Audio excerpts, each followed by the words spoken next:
Hey y'all, what's the tea? It's Mikey, and this is a movie review for Infinity Pool. No spoilers. James! Starring Maya Goth and Alexander Skarsgård and many others. The film, in a nutshell, is about a man and his spouse go to this resort island and all hell breaks loose. This is how you execute cinematography, music, acting. There's a red filter in the film present.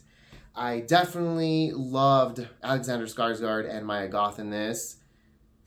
However, that's all really you're gonna get that's good about this film. This movie kind of sucked, honestly. I personally was not satisfied at the end of the film. I went with my friend Alexis, and even she, at the end of the movie, once the credits rolled, looked at me and I looked at her and we're like, we didn't like it. I just personally feel like there could have been a more like badass bloodfest, slaughterfest scene.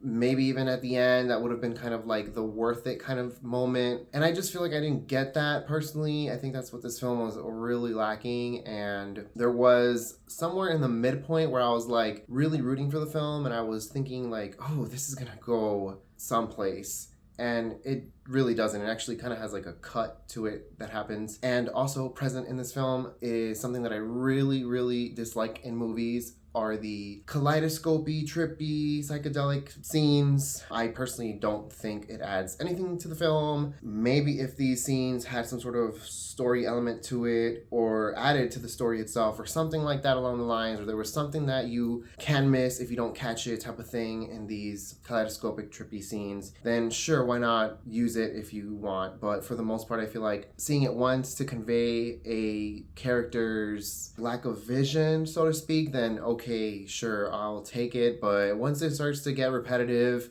and the movie thinks that doing this is going to be this artistic touch that's going to just really draw in all the audiences, like I'm not sitting there watching this trippy stuff thinking like, oh my god, this is so cool. No, a few films I know have done it. I've still liked the films. It's not really what makes or breaks the film for me, but just a film not being good and then having that just really turns me off. I just relied heavily on the obscurity and the bizarreness, and it just never really got to the storytelling points. Just kind of like if you're having a conversation with someone who's weird and quirky or funny and immature, you know, kind of like me, and they just never want to have a serious conversation with you. Eventually you're going to be like, I don't want to talk to that person. They're just freaking weird all the way. That's why for me personally, like I know I like to be different things, and then at one point or the other when, you know, I know I need to be serious, I'll be serious, you know. And I think the film, yes, it is a serious film, and I think it did good in the drama department and the thriller department in a way. I just really feel like it used the obscurity and the bizarreness as a crutch. Overall, I give this film a